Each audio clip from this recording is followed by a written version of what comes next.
Hey, welcome back, y'all. It's Thursday night, which means it's movie night. We're going to cover The Truman Show and how it relates to a spiritual awakening. If you haven't seen The Truman Show, I'm about to spoil the entire plot line for you. That being said, stick around. I think this will be fun. So let's get right into it. The Truman Show stars Jim Carrey as a gentleman named Truman Burbank, who is stuck living in a television show, but he doesn't know it. It's been going on since the day he was born, and he was selected as an orphan child, and the cameras for the television show started rolling. And they've been rolling 365 days a year ever since. Truman has what seems to be a regular life. He is married, has a best friend, he goes to work every day, he lives in a relatively normal city. Except everybody else in the world that he lives in is fake. Everybody's an actor. His wife's an actor, his best friend's an actor, his mother is an actor. He doesn't have any actual interactions with people that are real or genuine. But again, that's completely unknown to him. As far as he can tell up to this point in his life, life is pretty plain. But through several flashbacks that they show in the movie, Truman has always had a calling for something bigger. He's wanted to be an explorer. He's wanted to leave the city that he lives in. Being that he lives in a television show, there is a creator to the show that has been there the entire time, that has set up traps or staged events that traumatize Truman and physically prevent him from leaving the set. He can't escape the city that he lives in, and if he does try, the creator sets up obstacles, roadblocks, physically, to keep him there.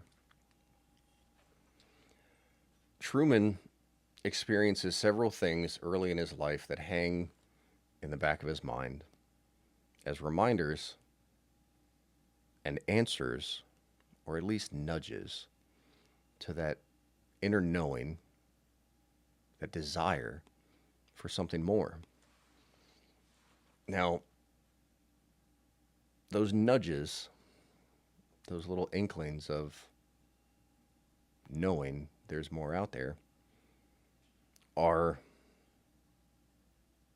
strengthened by several things that happen at the beginning of the movie. One being a light that falls from the sky and lands on the street in front of Truman's car as he's leaving for work. This gets downplayed by the show's creator with a staged radio show broadcast about a plane flying over that's shedding parts. However, the next day, on Truman's way to work, the radio in his car goes haywire, and he picks up radio traffic from the television crew. And they're calling out his path to work as he drives, the direction he's in, the road he's on, the turn he's about to make. And then they're calling out action moves for the extras that are waiting for him.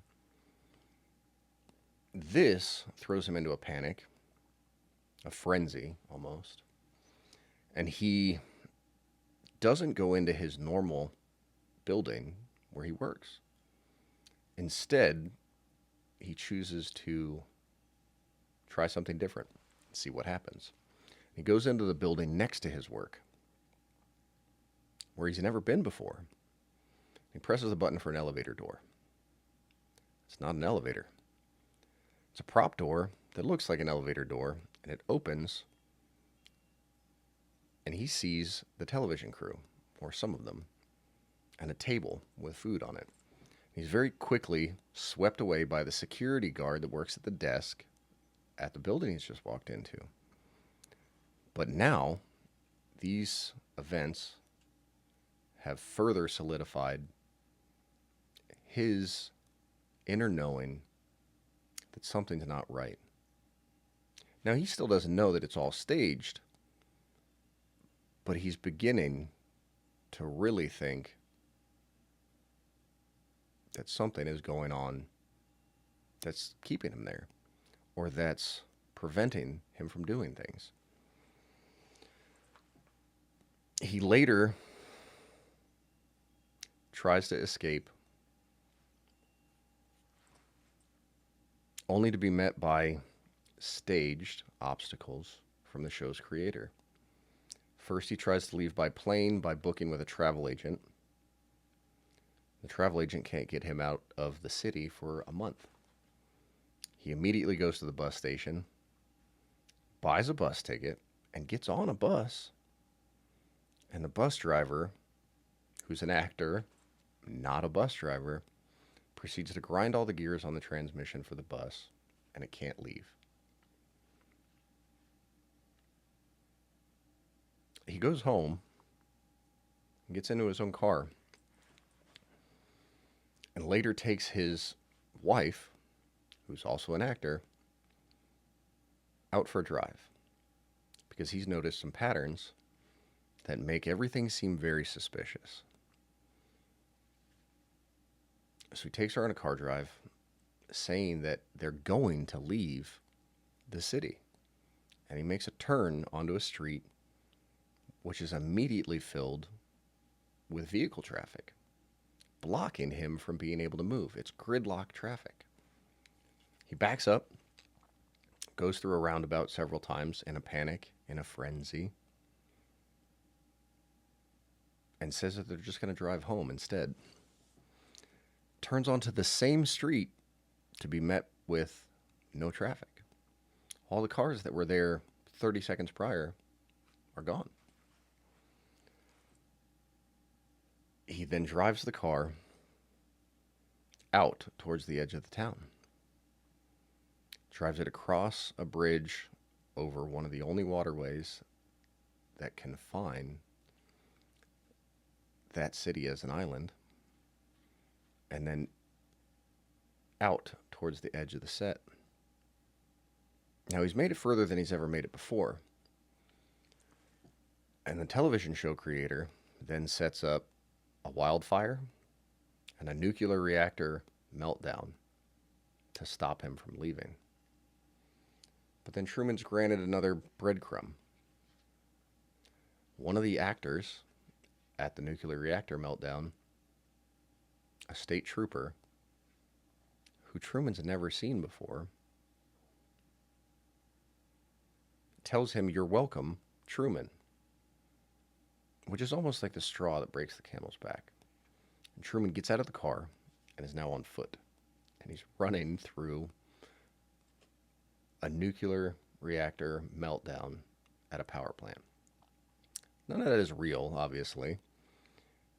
But he's being chased now by these men in radioactive suits and police officers. And they eventually capture him. They take him home and tell him that he's having an episode. But he's too far gone. He knows something's going on. He knows that he needs answers. He knows that he has to pursue this to find those answers. So as soon as he can, he's back in a frenzy, and he's trying to demand answers from his wife. He's trying to create a scenario where she will agree to lead him out of there and they will escape to Fiji. That doesn't happen. And through several other things, he ends up with his best friend having a conversation where he confides in his best friend and tells them that it seems like everybody's in on it. He's still not sure what's going on, but everything's almost rigged against him, or rigged like he can't do anything wrong. But he doesn't feel like himself. Truman knows this. And after the conversation with his friend, and several other smaller things that happen. He goes home, goes about his life because they've done some things to soothe that inner desire to pursue his freedom. This eventually builds to another point where Truman knows that it's time to leave.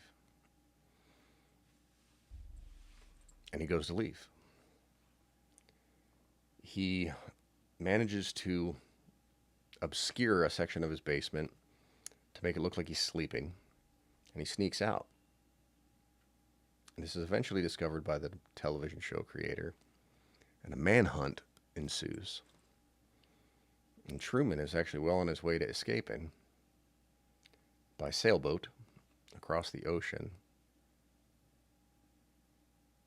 The creator of the television show creates essentially a hurricane.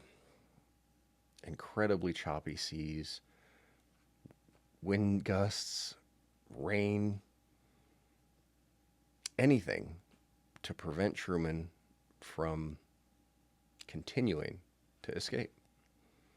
But Truman knows that there's something more out there for him. So he continues. And the television show creator turns up the intensity on the hurricane, on the wind, on the rain, on the thrashing seas, to the point where he capsizes the boat. But Truman has tied himself to the topside of it. He's willing to die now to pursue this freedom, because he knows whatever that freedom is, whatever lies further into that ocean or just out onto that horizon, is better or bigger or more meaningful than what he's living now. So he's willing to lose it all in pursuit of that. Now, he doesn't die. The boat does capsize, but then it rights as they turn down the hurricane. And eventually, Truman's boat crashes into the side of the movie set or the television show set, comes to a screeching halt. And all of those suspicions, all of those fears are confirmed. It's fake. And Truman finds that out and then tries to smash through the wall with his bare fists, having a meltdown, because he was sure that he would escape, not meet a wall to a television set that it is still further trapping him there. Now, in the midst of his meltdown and trying to smash the wall with his bare hands, he looks to the right and sees a stairwell that's been camouflaged, painted to match the wall. And it's just feet away from his boat. He steps off the boat, walks along the wall, and up the stairs where there's a door that says exit on it. And Truman has no idea what's on the other side of this, but he knows it's an exit from the reality that he's living in, from whatever this rigged life he's living. And just as he's about to open the door, the creator of the television show comes across the PA. Truman never sees his face, and it's almost an omnipotent conversation, because the voice comes down out of the clouds in the sunlight, speaks Truman's name,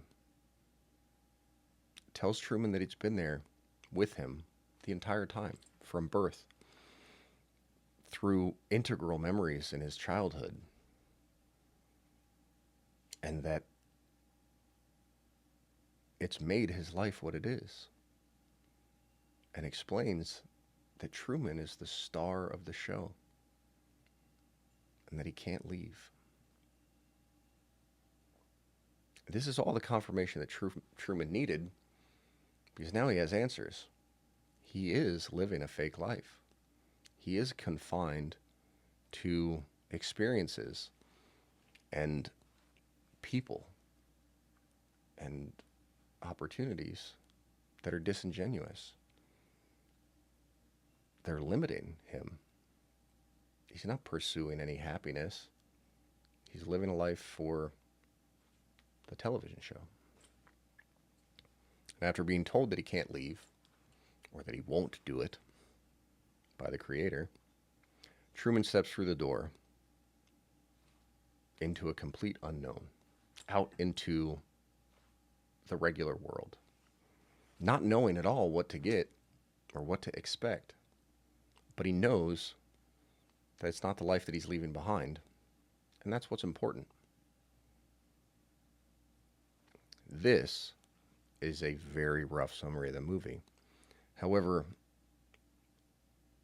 this is a really good representation of three important parts of the beginning of a spiritual awakening that we all, not all of us, sorry, the beginning of a spiritual awakening when we start to pursue it.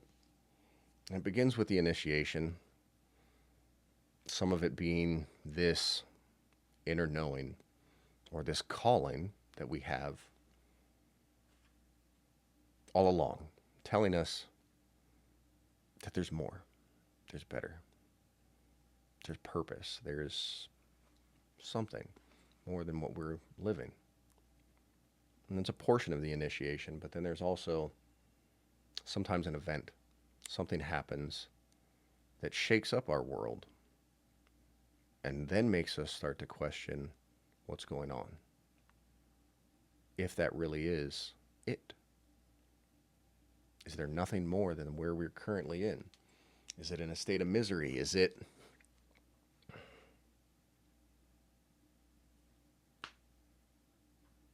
our true potential? That's where initiation becomes the query. The query of, is this really as good as it gets? Is this all I'm capable of? Is this real? And depending on how you end up on your spiritual journey, sometimes that query is, am I crazy?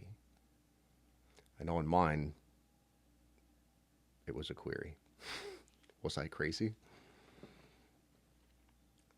And the further you question these things, and the further you reflect on yourself, your role in the interactions you have with this world you're questioning, this mind you're questioning,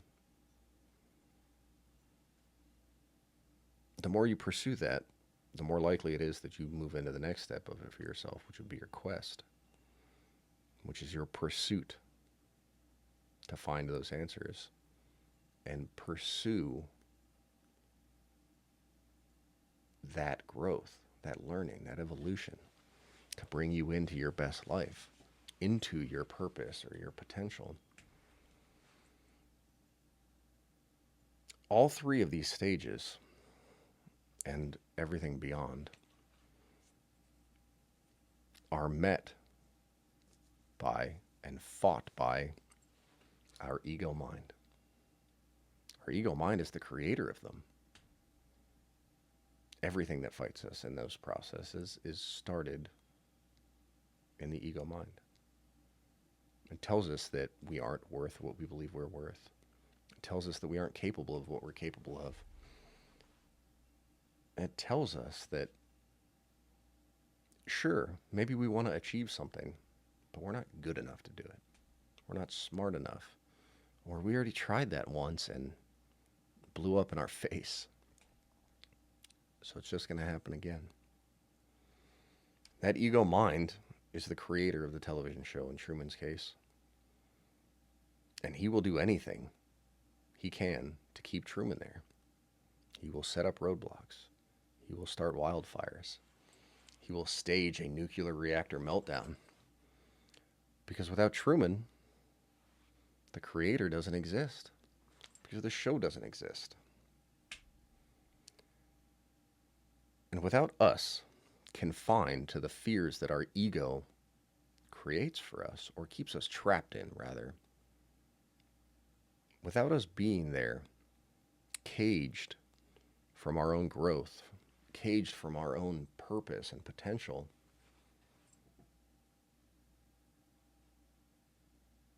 the ego doesn't exist. The ego gets broken down. It will succumb to the spiritual journey through a primary ego death and then numerous ego deaths as we pursue it.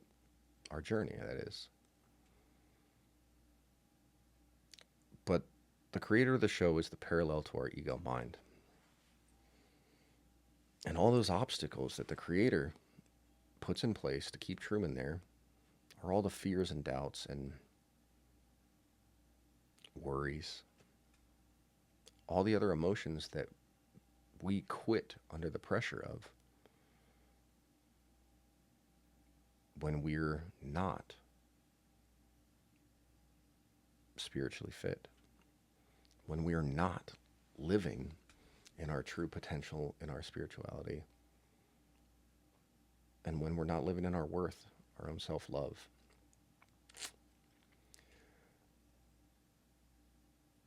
Those three things, the initiation, the query, and the quest, are all conquered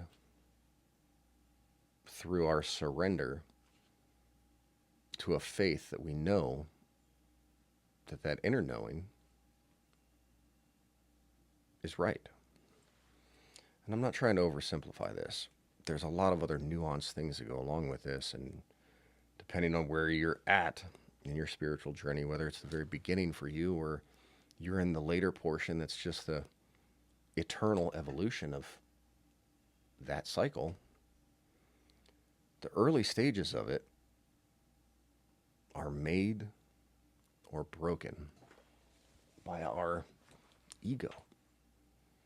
And when I say made, when we triumph over ego in the beginning stages of our journey, that makes the journey. Because every time we break under the ego, every time we succumb to those fears and those doubts, we root ourselves back into a cycle. We root ourselves back into lack of change. And we block ourselves off from our potential. But the more steadfast we lean into and accept that inner knowing, that query that we're seeking to answer the call to, the more we empower ourselves to see things differently, break those old negative behavioral patterns, bring ourselves into a higher consciousness to unchain the shackles of our ego mind and allow ourselves to operate freely, liberated as ourselves, as the spirit and divine connection that we are.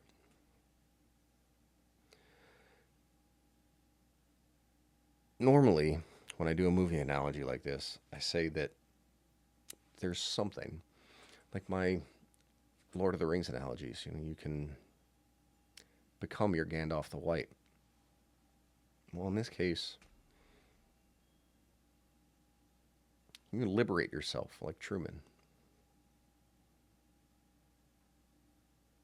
Don't tell yourself that the coincidences, the breadcrumbs that you're seeing or that you're recognizing are coincidences. Don't tell yourself that there's no value there. Don't listen to that ego mind.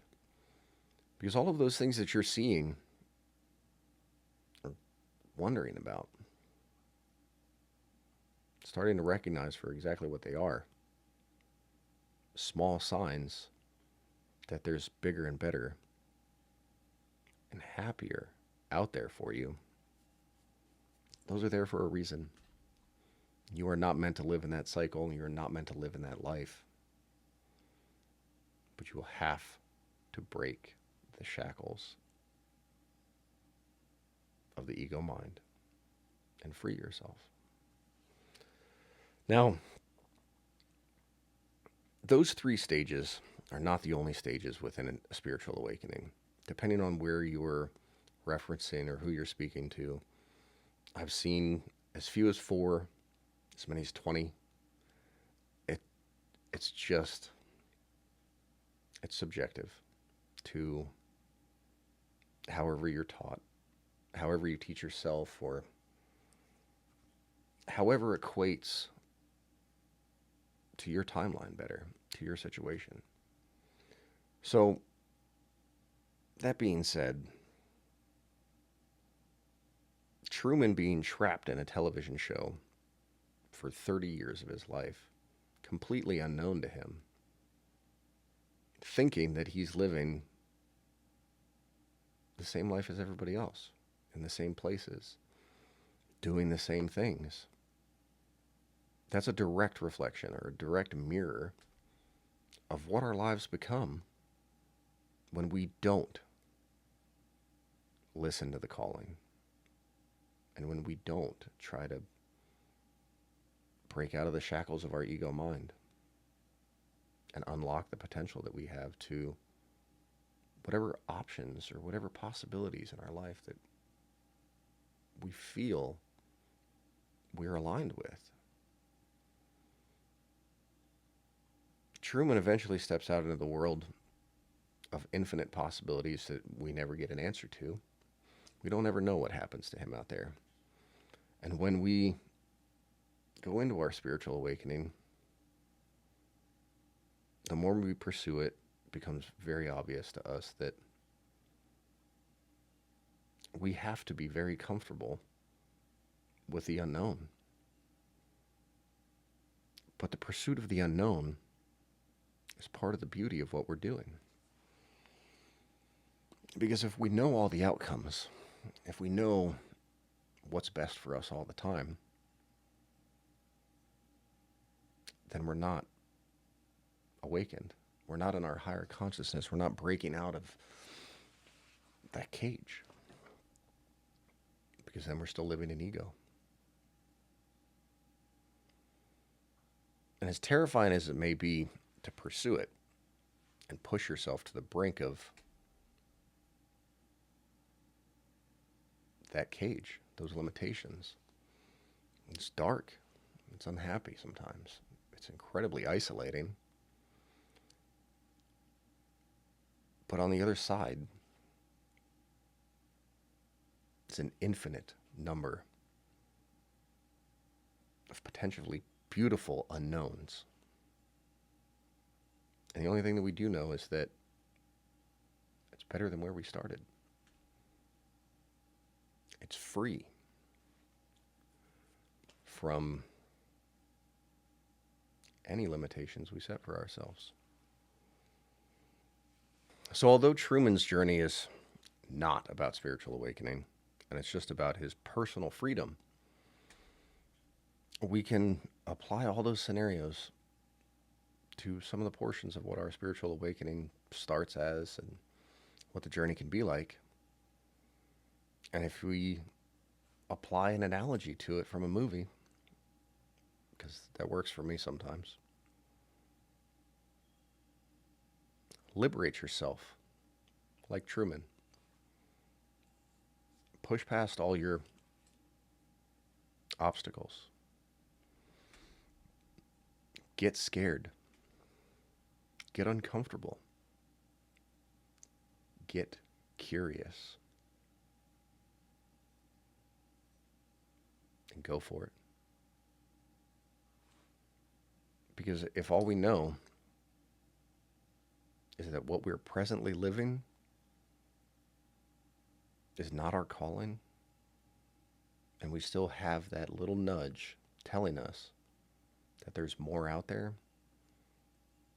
then we're meant for bigger, we're capable of better, and that we have purpose well beyond what we're living, liberating ourselves from the ego and pursuing those avenues becomes a beautiful process we get to live in for the remainder of our lives. So liberate yourselves like Truman and become free. That's the only part of that I can actually sum up as an analogy.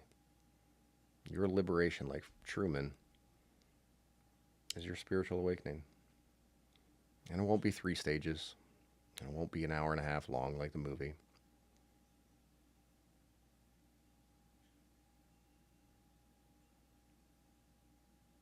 But you have an infinite number of beautiful unknowns waiting for you on the outside of it.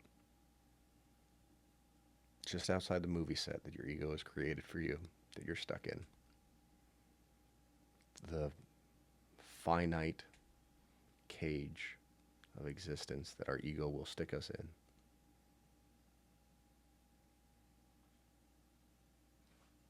Has an endless amount of opportunities outside of it. I hope that made sense. Before I cut this off, I actually wanted to touch on the second thing that I mentioned. There's a subplot. Not really a subplot. It ties directly into some events from Truman's life earlier in the movie that kick off that initiation, that query. But the subplot kind of mirrors a twin flame connection or a twin flame journey. Truman's in college and he makes this intense connection with a woman there, primarily through eye contact for the first several scenes that they're seen together. But they connect, like they already know each other, and they're drawn to each other. Knowing that the show is obviously all staged, the creator of the show tries to prevent that from happening, but Truman does eventually get to talk to her, very briefly, and they sneak off and end up on a beach where they kiss. And she tells him that everything's fake. It's all staged and all done for him. She's already awakened to what's going on. He's still clueless. She is then swept away by her father, who's driven a car out onto the beach. Again, this is the creator of the television show trying to prevent Truman from finding out what's going on, trying to keep the show in motion. But she's swept away. Her father drives off and tells Truman she's having an episode. You're not the only boy she's ever brought down here. We're moving to Fiji. And he drives off. And this leaves Truman completely in disarray. He's not sure what just happened. All he has is a sweater that belongs to her and questions. Those questions stick with him for the entirety of his life and are played out in some flashbacks on the show, in the movie. But he has this calling to her, for her. He has this intense desire to be with that person. And she already knows that he's stuck. She's on the outside watching the television show with the same draw to him, the same desire to see him freed so that they can be together. But they can't reconnect unless Truman escapes the reality, escapes the cage that the creator of the show has trapped him in. They cannot be together as twin flames until he awakens to the connection and the things that he needs to do to be free and to be able to be himself and be with his twin flame partner. That may be a grasp at straws for some of you. You may think I'm reaching a little bit. But if you're familiar with the twin flame journey, that's, I think, obvious if you watch the movie. So not only is the movie about Truman getting free, but it's about him connecting with his divine counterpart. I think those are two very beautiful things. I hope you guys enjoyed this. I hope I didn't ramble too much. It's also late, and I'm tired because I was up till 3 a.m. last night. And yes, I'm wearing a watch tonight. Thanks for watching, guys. We'll do this again. Leave me another comment and make another suggestion for a movie and I'll do it. I've already got one that I'm not quite sure how I'll pull off, but someone said fried green tomatoes. If you want to second that, leave me a comment. If you got another suggestion, let me know. Thanks again for watching, everybody. I'll talk to you guys later. Have a good night.